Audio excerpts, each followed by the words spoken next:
पहाड़ों वाले जंगल के दरमियान में एक बड़ा सा पेड़ था। वो पेड़ बहुत घना था, लेकिन उस पेड़ में एक छोटी सी खोखर थी जहाँ जहरीला नाग रहता था। उस जंगल में रहने वाले हर पक्षी को उस नाग का पता था, लेकिन जो बाहर से आता वो नहीं जानता था कि ये पेड़ खतरनाक है। एक दिन उस जंगल में चिड़िया आती है जिसका नाम था रानू चिड़िया। वो उस जंगल में अपना घोंसला बनाने आई थी। एक पेड़ की डाल पर कौवों का जोड़ा बैठा था। रानू चिड़िया उनके पास आती है। कौवों, मैं इस जंगल में नई आई हूँ। क्या आप दोनों मुझे किसी सुरक्षित पेड़ का बता सकते हो जहाँ मैं अपना घोंसला बना सकूँ? हाँ हाँ चिड़िया, मैं बताती हूँ तुम्हें। वो देखो, एक बड़ा सा पेड़ नजर आ रहा है क्या तुम्हें? हाँ, आ रहा है। वो पेड़ बहुत मजबूत है, तुम अपना घोंसला वहाँ बनाओ। पेड़ घना भी है, जब बारिश हो पेड़ के नीचे आकर बैठ जाना, कोई चिंता की बात नहीं होगी। धन्यवाद कवि बहन, मैं अभी जाकर घोंसला बनाने का सामान लेकर आती हूँ। हाँ हाँ, पूर्व की तरफ जाओ, वहाँ तुम्हें सूखी लकड़ियाँ मिल जाएंगी, और उस तरफ जाओ, तुम्हें घास मिल जाएगी। कवि बहन, आप बहुत अच्छी हो। आपने तो मेरी मुश्किल ही आसान कर दी। चिड़िया, तुम हमारे जंगल में नहीं आई हो। जो भी हमारे जंगल में मेहमान आता है, हम उसका ऐसे ही ख्याल रखते हैं। रानू चिड़िया गौरी कवि को धन्यवाद कहकर वहाँ से उड़ती है।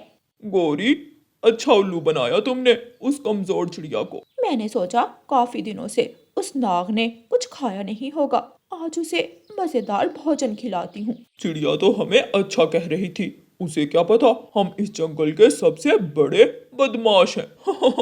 रानू चिड़िया एक जगह से कुछ सूखे तिनके इकट्ठा करती है और फिर सूखी घास इकट्ठी करती है और फिर तिनके और घास लेकर उस घने पेड़ की तरफ जाती है। रानू चिड़िया पेड़ के ऊपर अपना घोंसला बनाने लगती है। नाग रानू चिड़िया को देख लेता है। मजेदार, नरम मुलायम चिड़िया का मांस, आज तो बड़ा मजा आएगा। कब से भूखा था, आज तो जी भर कर खाऊंगा भोजन। रानू चिड़िया घोंसला बना रही थी कि थोड़ी सी घास रानू के पंख से छूटकर नीचे गिर जाती है। रानू चिड़िया जैसे ही पेड़ के नीचे वो घास उठाने जाती है, रानू उस नाग को देख लेती है। नाग, इस पेड़ में एक नाग रहता है। यहाँ पर तो मैं घोंसला नहीं बना सकती। ये गंदा नाग कहीं मेरे अंडे ना खा जाए। डरो मत चिड़िया मुझसे, मैं तुम्हें कुछ नहीं कहूँगा। मैं तो एक अच्छा नाग हूँ जो अपने जंगल की रक्षा करता हूँ। सांप कभी अच्छे नहीं हो सकते। मैं तो जा रही हूँ यहाँ से। तुम्हें यहाँ किसने भेजा है? मुझे तो कौवों ने यहाँ घर बनाने को कहा था। एक बार उन कौवों ने भी यहाँ अपना घोंसला बनाया था। एक बार एक उल्लू चोर उनको लूटने आया तो मैंने उन कौवों की मदद की और उल्लू चोर को डरा कर भगा दिया। तभी तो उन कौवों ने तुम्हें मेरे पास भेजा है ताकि मैं तुम्हारी रक्षा करूं। तुम अकेली कुछ नहीं कर सकती। इसीलिए कौवों ने कहा था कि ये जगह सुरक्षित है। मतलब तुम बचाओगे मुझे हर मुसीबत से। तो और क्या, तुम आराम से यहीं रहो और अपने अंडे दो। मैं करूँगा तुम्हारी रक्षा। मैं लाऊंगा तुम्हारे लिए भोजन। मतलब आज से तुम्हारी और मेरी दोस्ती। हाँ, दोस्ती। रानू चिड़िया जाकर फिर से अपना घोंसला बनाने लग जाती है।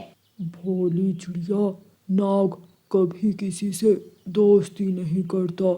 नाग सिर्फ देखता है तो अपना भूखा पेट। इस चिड़िया ने कहा है कि मेरे अंडे होने वाले हैं। एक बार इसके अंडे आ जाएं, फिर इसे भी खाऊंगा और इसके बच्चों को भी। अगले दिन नाग दाना लेकर चिड़िया के पास आता है। चिड़िया, इधर आओ, नीचे आओ, देखो मैं क्या लाया हूँ। आप मेरे लिए दाना लाए हो? आप तो सच में बहुत अच्छे हो। बस जब तक तुम्हारे अंडे नहीं आ जाते तुम्हें कहीं जाने की जरूरत नहीं। मैं लाऊंगा दाना तुम्हारे लिए। रानू चिड़िया नाग से दाना लेकर अपने घोंसले में चली जाती है। गौरी, ये चिड़िया तो अभी तक उस पेड़ पर अपना घर बसाए बैठी है, उसे नाग ने कुछ नहीं कहा। कालू जी, मैं तो खुद हैरान हूँ। चलो उस चिड़िया के पास जाकर ही पूछ लेते हैं। कालू और गौरी उड़ते हैं और रानू चिड़िया के पास जाते हैं। आए आए कालू और गौरी बहन, आपका मुझ पर बहुत बड़ा एहसान है। मेरी तो सारी चिंता ही दूर हो गई। चिड़िया, वो नाग तो तुमसे बड़ी बातें करता है। हाँ, वो तो मेरा दोस्त बन गया है। वो मुझे हर रोज़ दाना ला कर देता है। कहता है कि मुझे कहीं जाने की ज़रूरत नहीं। अच्छा, ऐसा है? फिर तो तुम मुफ्त में बैठी बिठाई दाना खा लेती हो। हाँ कव्य भैया, मेरे सारे काम वो नाग करता है, मुझे कुछ करना ही नहीं पड़ता।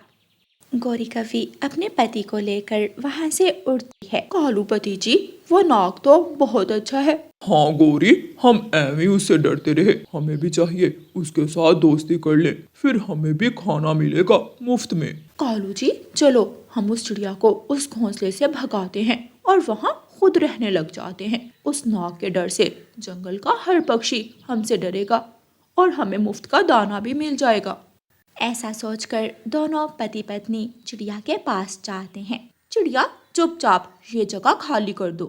वो क्यों गौरी बहन? बस कहा ना, यहाँ से निकल जाओ, वरना तुम्हें यहाँ से नीचे गिरा देंगे। आप दोनों मेरे साथ ऐसा क्यों कर रहे हो? तुम जाती हो या फिर लगाऊं दो? अच्छा अच्छा, जा रही हूँ।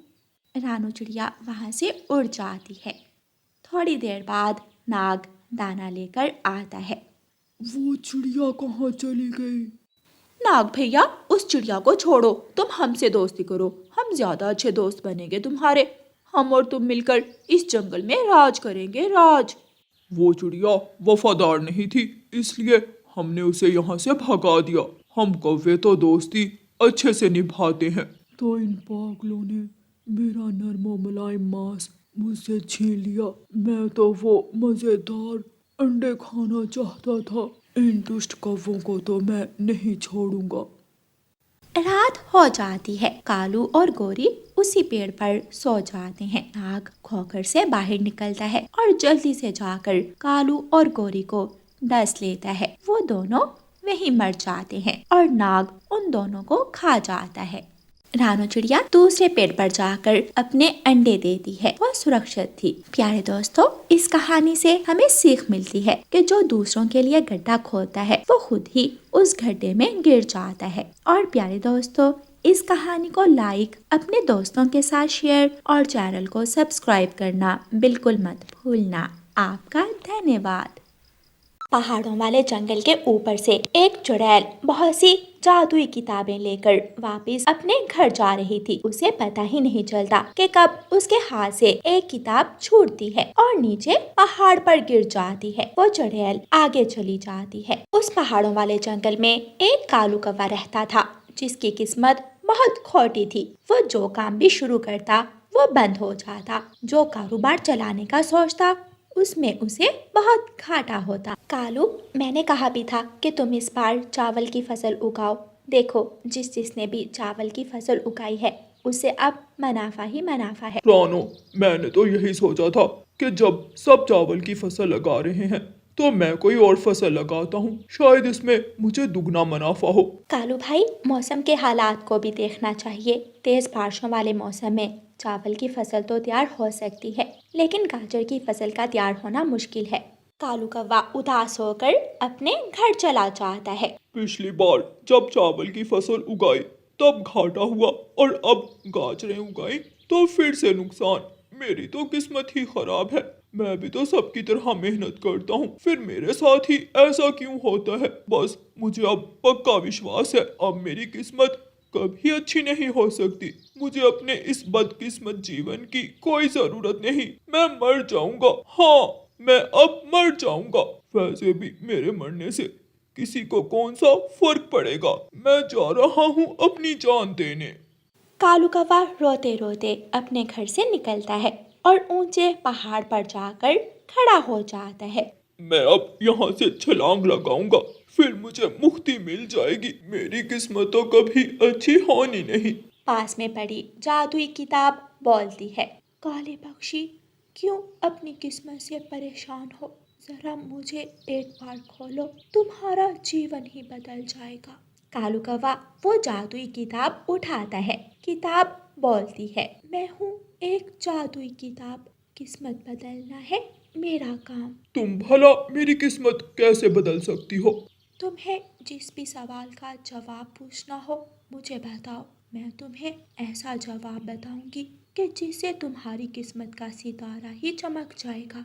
तुम एक शक्तिशाली अमीर पक्षी बन जाओगे। मैं तुम्हारी बात पर भला कैसे यकीन करूं? तुम मुझसे कोई सवाल पूछो। अच्छा, तो फिर यही बताओ कि मुझे जो गाजर की फसल उगाने से घाटा हुआ है वो कैसे पूरा होगा? किताब चमकती है और फिर उस पर कुछ लिखा आता है। कालू कौवा उन लाइनों को पढ़ता है। जाओ सागर वाले जंगल, वहाँ है गाजर की कमी, हो जाएगा तुम्हारा नुकसान पूरा और मिल जाएगी तुम्हें खुशी। कालू कौवा ये पढ़कर किताब बंद करता है और वो जादुई किताब लेकर अपने घर जाता है। सारी गाजरें बैलगाड़ी पर रखता है और सागर वाले जंगल की तरफ चला जाता है। कालू कौवा सागर वाले जंगल पहुंचकर वहाँ की मंडी जाता है। वो जैसे ही मंडी जाता है वहाँ उसकी सारी गाजरें तुरंत बिक जाती हैं और उसे बहुत अच्छा मुनाफा होता है। कालू कौवा खुश होकर जल्दी से अपने घर वापस आ जाता है। पहली बार जीवन में पहली बार मेरा नुकसान नहीं हुआ। ये सब इस जादुई किताब का कमाल है। बस इस किताब से मैं अपनी किस्मत ऐसे चमकाऊंगा कि सब देखते रह जाएंगे। जब दोबारा फसल उगाने का वक्त आता है तो कालू कौवा उस जादुई किताब से पूछता है। किताब किताब, मुझे बताओ कि इस बार मैं कौन सी फसल उगाऊं? वो जादुई किताब चमकती है। कालू कौवा वो जादुई किताब खोलता है। ना लगाओ इस बार कोई फसल, पड़ेगा सूखा, होगा सबको घाटा। कालू कौवा किताब की बात मान लेता है। कालू भाई, इस बार आप अपने खेत में क्या उगाओगे? चिड़िया, इस बार मैं कुछ नहीं उगाऊंगा। अभी गाजर की फसल के इतने पैसे पड़े हैं कि आराम से खा सकता हूँ। और क्या पता इस बार सूखे से सारी जमीन बंजर हो जाए। क्या बात कर रहे हो आप? इस बार तो बारिशों का मौसम है। हमेशा से इस मौसम में तेज बारिशें होती हैं। लेकिन कालू कौवा उस जादुई किताब की बात मानकर कुछ नहीं करता और जादुई किताब की बात सच साबित होती है। इस बार बहुत सूखा पड़ता है। जंगल के सभी पक्षियों को बहुत घाटा होता है। लेकिन कालू कौवा ही ऐसा पक्षी था जिसे इस बार कोई फर्क नहीं पड़ता। वो आराम से अपने घर में बैठकर खाता है। इसी तरह सूखे का मौसम गुजर जाता है। मैं तो इतना परेशान हूँ, जो कमाया था वो अपने खेत पर लगा दिया, लेकिन कोई मुनाफा ही नहीं हुआ। अब मुझे भी समझ नहीं आ रही कि इस बार क्या उगाऊं। पिछली बार बारिश के मौसम में सूखा आ गया था, अब क्या पता सूखे के मौसम में बारिशें आ जाए। मुझे भी ऐसा ही लगता है कि शायद हमें इस बार चावल की फसल उगानी चाहिए। अगर पिछला मौसम सूखे का था तो अब बारिशें जरूर होंगी। वैसे इस बार असल फायदा उस कालू कौवे को हुआ है। हम सब मेहनत करके पछता रहे हैं और बिना मेहनत के वो आराम से बैठा है। उसकी गाजर की फसल सागर वाले जंगल में अच्छे दामों बिकी थी। मैं भी यही देख रहा हूँ, उसकी किस्मत तो दिन ब दिन बदलती ही जा रही है। कालू कौवा इस बार फिर से जादुई किताब से पूछता है। जादुई किताब, बताओ इस बार मैं क्या उगाऊं? मेरे पिछले सारे पैसे तो खत्म होने वाले हैं। किताब चमकती है और कालू कौवा जादुई किताब खोलकर उस पर लिखा हुआ पढ़ता है। उगाओ इस बार सब्जियां, भिंडी, टमाटर, प्याज, मटर, हो जाओगे तुम माला माल। कालू कौवा फिर से जादुई किताब की बात मानता है और उसे दुगना मुनाफा होता है। जबकि बाकी सब पक्षियों ने चावल की फसल उगाई थी, लेकिन ज्यादा पानी ना होने की वजह से उन सबको फिर से घाटा होता है। इस तरह कालू कौवा जादुई किताब से पूछ पूछ कर अपनी किस्मत चमका लेता है और जंगल का एक अमीर पक्षी बन जाता है। एक दिन कालू कौवा जादुई किताब से पूछता है। किताब किताब, मैं अमीर तो हो गया हूँ, लेकिन मैं चाहता हूँ कि मैं सबसे शक्तिशाली भी बन जाऊँ। कुछ ऐसा बताओ कि सब मुझसे डरे। किताब के अंदर से रोशनी आती है। कालू कौवा किताब को खोलकर पढ़ता है। अगर बनना चाहते हो शक्तिशाली तो जाओ हराओ उस दुष्ट चील को, मार डालोगे तुम उसे और डरेंगे सब तुमसे। कालू कौवा ये पढ़कर जादुई किताब बंद करता है और घर से बाहर निकल जाता है।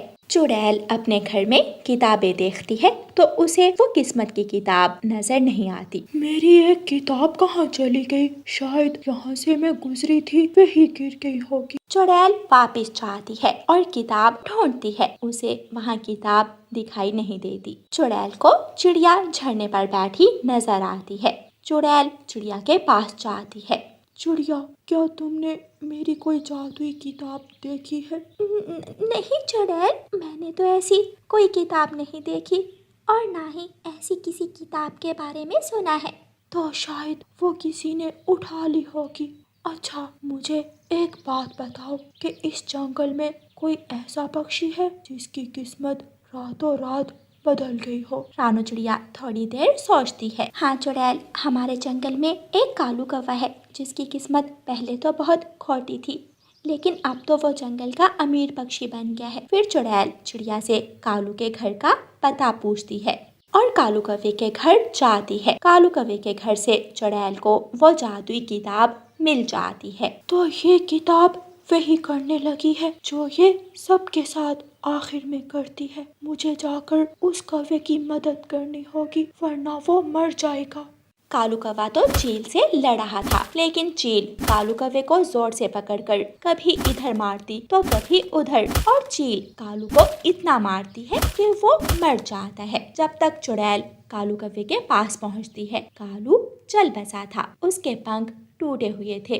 तो इस किताब ने इस कौवे को मार दिया। काले कौवे, तुमने बहुत बड़ी गलती की इस किताब की सुनकर। ये किताब किस्मत तो जरूर बदलती है, लेकिन इसकी एक शर्त है कि आखिर में उस पक्षी को अपनी बलि देनी पड़ती है। इस किताब ने तुम्हें मरवाकर अपनी आखिरी शर्त पूरी कर ली। चुड़ैल वो जादुई किताब उठाती है और अपने घर की तरफ चल पड़ती है। प्यारे दोस्तों, इस कहानी को लाइक, अपने दोस्तों के साथ शेयर और चैनल को सब्सक्राइब करना बिल्कुल मत भूलना। आपका धन्यवाद। रानू चिड़िया एक गरीब मगर मेहनती चिड़िया थी। वो रोज सुबह जल्दी उठती, अपना कुल्हाड़ा उठाती और जंगल में लकड़ियाँ काटने चली जाती। वो लकड़ियाँ काट कर जो पैसे कमाती उनसे अपने घर का गुजारा करती। एक दिन रानू चिड़िया लकड़ियाँ काट रही थी कि गोरी कौवी उसके पास आती है। रानो चिड़िया, क्या हर समय लकड़ियाँ ही काटती रहती हो?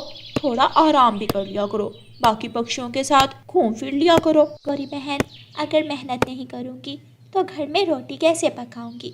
अच्छा बताओ, कितना कमा लेती हो तुम लकड़ियाँ काट कर? इतना तो आसानी से बन जाता है कि जिससे घर में ज़रूरी राशन और सब्जियां आ जाती हैं। अगर मेरे बच्चों को कोई चीज़ भी चाहिए तो वो भी मैं इन पैसों से ले आती। गोरी कौवी रानू चिड़िया की बात गौर से सुनती है और नदी की तरफ जाती है। नदी पर कालू कौवा मछलियाँ पकड़ने गया था, लेकिन नदी पर ठंडी ठंडी हवा चल रही थी।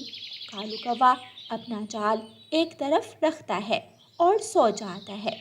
वहाँ गोरी कौवी आ जाती है। उठ कालू उठ, कोई काम काज भी कर लिया कर। कालू चौंक कर उठता है। क्या है गोरी, मछली तो पता नहीं कब फंसेगी जाल में। मैंने सोचा थोड़ी देर अपनी नींद ही पूरी कर लूं। छोड़ो ये मछलियाँ पकड़ना, मैंने एक दूसरा काम सोचा है। हम दोनों अब से वही काम किया करेंगे। अब कौन सा काम सोच कर आई हो? रास्ते में रानू चिड़िया लकड़ियाँ काट रही थी। मैंने उससे पूछा कितना कमा लेती हो, तो कहती है कि घर का अच्छा गुजर बसर हो जाता है। हम भी अब कल से लकड़ियाँ ही काटा करेंगे। इस जंगल में इतने पक्षी तो अपना घर बनाते हैं, हम लकड़ियाँ काट कर उन्हें बेचेंगे और खूब मुनाफा कमाएंगे। लेकिन हमारे पास तो कुल्हाड़ा भी नहीं है। तुम्हारे मामा जी किस दिन काम आएंगे, उनके पास जाओ, उनके पास कुल्हाड़ा होगा, उनसे कुल्हाड़ा ले आओ। कालू कौवा अपने मामा जी के पास जाता है। मामा जी, मैंने और गोरी ने मिलकर जंगल से लकड़ियाँ काटा करनी है। अगर आपके पास कुल्हाड़ा है तो मुझे दे दो। भांजे, तुमने तो कभी मेहनत वाला काम किया ही नहीं, तो फिर तुम कुल्हाड़ा कैसे चलाओगे? मैं चला लूंगा, आप बस मुझे कुल्हाड़ा दे दें। फिर कालू का मामा जी कालू कौवे को कुल्हाड़ा दे देता है और कालू कौवा कुल्हाड़ा लेकर वापस आ जाता है। अगले दिन वो दोनों जंगल जाते हैं और सूखी लकड़ियाँ काटना शुरू करते हैं। रानू चिड़िया भी लकड़ियाँ काटने वहाँ आती है। अरे कालू और गोरी, आप दोनों ने भी लकड़ियाँ काटना शुरू कर दी है। हाँ, क्या सिर्फ तुम ही ये काम कर सकती हो? हम क्यों ना करें? कालू भाई, आप गलत तरीके से लकड़ी काट रहे हैं। लाएं, मैं आपको बताती हूँ। हमें कुछ बताने की जरूरत नहीं है, तुम जाओ अपना काम करो, हमें अपना काम करने दो। रानू चिड़िया वहाँ से चली जाती है और थोड़ी दूर जाकर लकड़ियाँ काटना शुरू करती है। वो गोरी और कालू से पहले लकड़ियों की गठरी इकट्ठी कर लेती है और बाजार बेचने चली जाती है।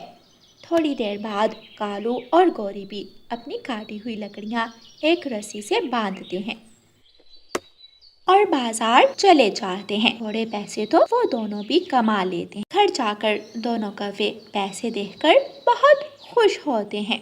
चलो अच्छा हुआ, वो मछलियाँ पकड़ने वाला काम छोड़ दिया और ये काम शुरू कर लिया। कालू जी, मैं सोच रही हूँ अब हम भी लकड़ियाँ काटते हैं और वो कमजोर रानू चिड़िया भी यही काम करती है। ऐसे अगर दोनों काम करेंगे तो जंगल से सूखी लकड़ियाँ जल्द खत्म हो जाएंगी, फिर कहाँ से लकड़ियाँ काटेंगे?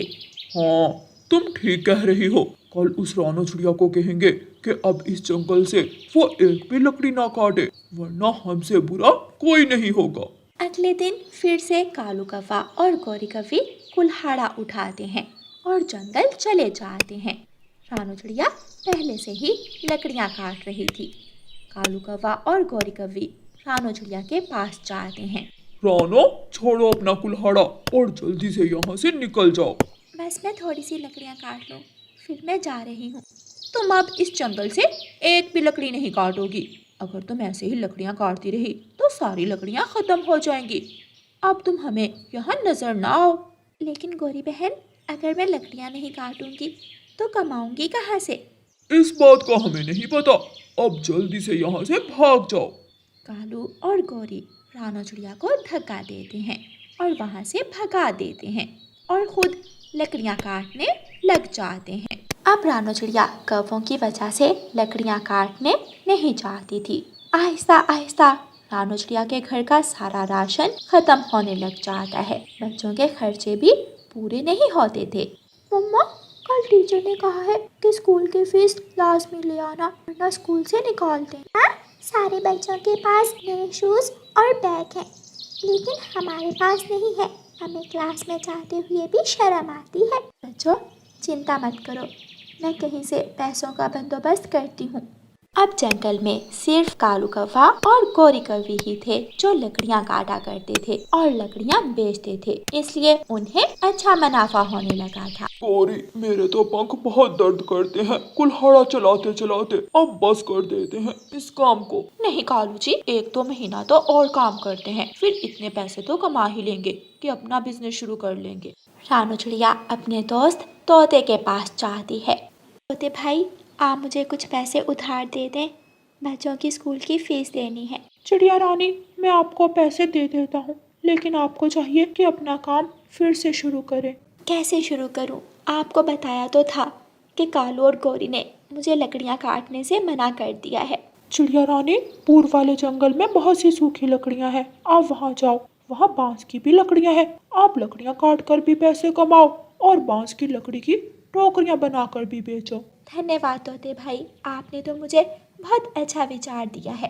फिर अगले दिन रानू चिड़िया बच्चों के स्कूल जाती है और बच्चों की स्कूल की फीस जमा करवा देती है। फीस जमा करवाने के बाद रानू चिड़िया वापस घर आती है और अपना कुल्हाड़ा उठाती है और पूर्व वाले जंगल की तरफ चली जाती है। वो जंगल थोड़ा दूर था। रानू चिड़िया को उड़ते उड़ते दोपहर हो जाती है। वो एक पेड़ के नीचे थोड़ी देर बैठती है और फिर से उड़ती है। रानू चिड़िया उस जंगल में जाकर लकड़ियाँ काटना शुरू करती है। ये लकड़ियाँ तो काट ली, अब थोड़ी सी बांस की भी लकड़ियाँ काट लेती हूँ। आज 2-3 टोकरियाँ भी बना लूंगी। रानू चिड़िया बांस की एक लकड़ी काटती है तो उसमें से एक आवाज आती है, मुझे निकालो, मुझे बाहर निकालो। कौन है इस बांस में? मैं एक परी हूँ, मैं इस बांस में कैद हूँ। इस लकड़ी को काट कर मुझे बाहर निकालो। रानू चिड़िया जल्दी से अपना कुल्हाड़ा उस लकड़ी पर मारती है और लकड़ी टूट जाती है। लकड़ी के अंदर से एक सुंदर सी परी निकलती है। धन्यवाद नन्ही चिड़िया, मुझे बाहर निकालने के लिए। आप इस बांस में कैद कैसे हुई? बस एक चुड़ैल ने मुझे यहाँ कई सालों से कैद कर दिया था। अब आपकी वजह से मैं आज़ाद हूँ। आप मांगो, आप मुझसे कुछ भी मांगो, मैं आपकी हर इच्छा पूरी करूँगी। मुझे कुछ नहीं चाहिए सुंदर परी, आप तो कई सालों से कैद हैं। आप उड़ें और फिर से दुनिया देखें। तुम तो एक बहुत अच्छी चिड़िया हो। मैं तुम्हें एक तोहफा देना चाहती हूँ। सुंदर परी अपनी जादुई छड़ी घुमाती है और एक तेज रोशनी निकलती है। वहाँ पर एक कटोरा आ जाता है। ये लो नन्ही चिड़िया, आप इस कटोरे से कुछ भी मांगोगी, ये आपको देगा। रानो चिड़िया वो जादुई कटोरा देखकर खुश हो जाती है। वो परी को धन्यवाद कहती है और सुंदर परी वहाँ से चली जाती है। रानो चिड़िया वो जादुई कटोरा लेकर अपने घर वापस चली जाती है। फिर रानो चिड़िया उस कटोरे से जो भी खाने की चीज मांगती वो कटोरा उसे दे देता। रानो चिड़िया खुद भी पेट भर खाना खाती और जंगल के बाकी पक्षियों की भी मदद करती थी। दूसरी तरफ वो कौवे अपना लकड़ियाँ काटने का काम छोड़ देते हैं और फिर से नगमे और आलसी बनकर घर में बैठ जाते हैं। और रानो चिड़िया अपने बच्चों के साथ खुशियों भरा जीवन गुजारती है। प्यारे दोस्तों, इस कहानी को लाइक, अपने दोस्तों के साथ शेयर और चैनल को सब्सक्राइब करना बिल्कुल मत भूलना। आपका धन्यवाद।